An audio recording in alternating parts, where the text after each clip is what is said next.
Hi everyone, welcome to our channel. Friends, आज की इस वीडियो में आप जानेंगे लियोनार्दो दा विंची और उनके आविष्कार तथा पेंटिंग के बारे में। तो फ्रेंड्स, इस वीडियो को अंत तक जरूर देखिएगा। चलिए वीडियो को शुरू करते हैं।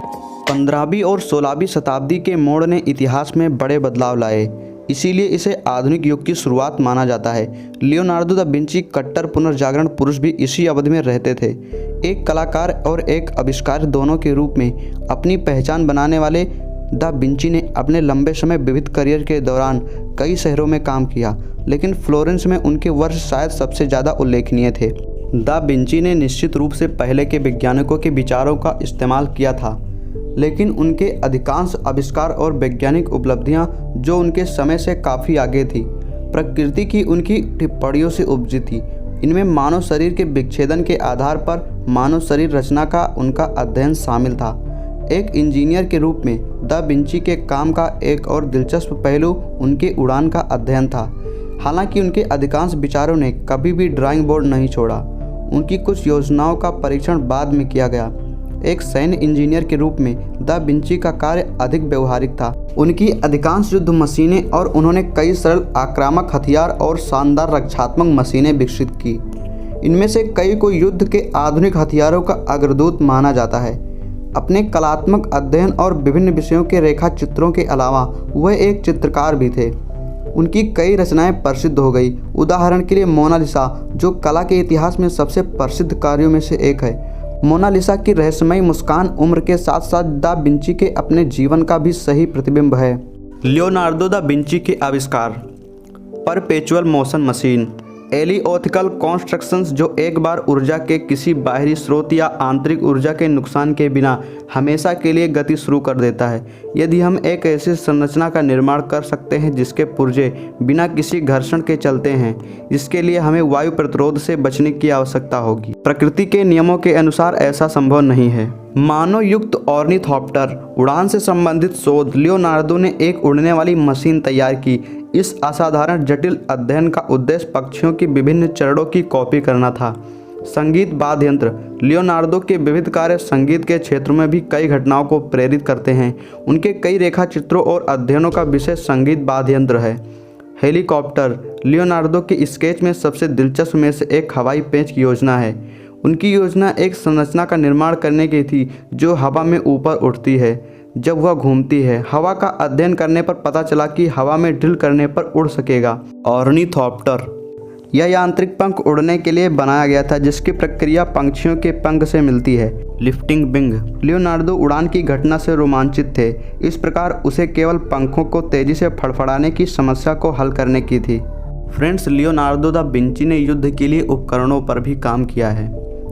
ढका हुआ युद्ध रथ। ढके हुए युद्ध रथों का उपयोग करने का विचार प्राचीन दुनिया से है। लियोनार्दो की सबसे प्रसिद्ध परियोजनाओं में से एक ढका हुआ सैन्य रथ भी था। Swing bridge. लियोनार्दो की रचनात्मक विरासतों में पुलों से संबंधित कई परियोजनाएं भी शामिल है। वह मुख्य रूप से सेना के लिए डिजाइन किए गए थे। Organ gun. लियोनार्दो के सैन्य उपकरणों के रेखा चित्रों में रैपिड फायरिंग हथियारों की कई परियोजनाएं हैं। इनमें से एक पंखे के आकार की बहुबैरल बंदूकें थी। इस योजना के अनुसार प्रक्षेप को एक एक करके या सभी को एक ही समय में बैरल से दागा जा सकता था। गुलेल। प्राचीन काल में गुलेल का प्रयोग पहले से ही होता आ रहा है। लियोनार्दो के गुलेल की एक लंबी दूरी थी और यह आसानी से पुनः लोड करने में बहुत फास्ट थी। स्पिंगर्ड। लियोनार्दो के कई सैन्य आविष्कार तोप थे। सबसे महत्वपूर्ण रेखा चित्रों में से एक ब्रीच लैंडिंग तोप थी। चप्पू पहिया नाव। लियोनार्दो के सबसे दिलचस्प रेखा चित्रों में से एक में पैडल व्हील वाली नाव को दर्शाया गया है। इसका उद्देश्य एक आसानी से चलने योग्य वाहन बनाना था। Cluster bomb. क्लस्टर बम का आविष्कार लियोनार्दो ने नहीं किया था। यह सदियों पहले सैन्य उपयोग में था। लियोनार्दो के क्लस्टर बम की नवीनता यह थी कि उन्होंने एक प्रक्षेप के रूप में इस्तेमाल होने के लिए धातु के छर्रों या धातु की गेंदों में भरे चमड़े के थैले का डिजाइन किया था। जब चमड़े की थैली फट जाती है तो इससे सामग्री बहुत बड़े क्षेत्रों में बिखर जाती है, जिससे दुश्मन के रैंकों पर अधिक नुकसान होता है। सरकमफोल्जर, जिसे आप हिंदी में परिधि बोल सकते हैं। लियोनार्दो की युद्ध मशीनों के सबसे दिलचस्प टुकड़ों में से एक फ्लोटिंग मल्टी बैरल तोप थी जिसका कार्य काफ़ी शानदार था। दीवार की रक्षा, आक्रामक हथियारों को डिजाइन करने के अलावा लियोनार्दो ने रक्षा उपकरणों के विकास पर भी बहुत ध्यान दिया था। इनमें से एक महल की दीवार की रक्षा के लिए अपनी दुश्मन की सीढ़ी को दीवार से दूर ढकेलने का काम करता था। फ्रेंड्स, अब जानते हैं लियोनार्दो दा विंची के पेंटिंग के बारे में। घोड़ा और सवार। अन्य कलाकारों की तरह लियोनार्दो चित्रकला के अलावा मूर्ति कला में भी सक्रिय थे, लेकिन आश्चर्यजनक रूप से उनकी केवल एक मूर्ति ही बची है। लियोनार्दो ने घोड़ा और घोड़ों की मूर्तियों के बारे में कई रेखा चित्र और अध्ययन किए हैं। Lady with ermine. लियोनार्दो ने ड्यूक लोडोविको स्कोर्जा के प्रेमी के चित्रों का चित्रित किया है। इनकी रहस्यमयी मुस्कान मोनालिसा की याद दिलाती है। Saint John the Baptist. Painting की एक दिलचस्प विशेषता यह है कि आकृति पर पड़ने वाले प्रकाश के स्रोत को निर्धारित करना मुश्किल है। एक महिला का सिर। मोनालिसा दुनिया के सबसे प्रसिद्ध चित्रों में से एक। पेंटिंग का सबसे प्रसिद्ध विवरण मोनालिसा की रहस्यमय मुस्कान है, जिसके बारे में कहा जाता है कि लियोनार्दो ने लंबे समय तक काम किया था, लेकिन उसके हाथों की स्थिति, जो उसके गुणी और वफादार स्वभाव के साथ साथ एक काल्पनिक परिदृश्य को दर्शाती है। The last super. लियोनार्दो के सबसे प्रसिद्ध कार्यों में से एक चित्र यीशु को उसके शिष्यों के साथ नाटकीय क्षण में दर्शाता है। Self portrait.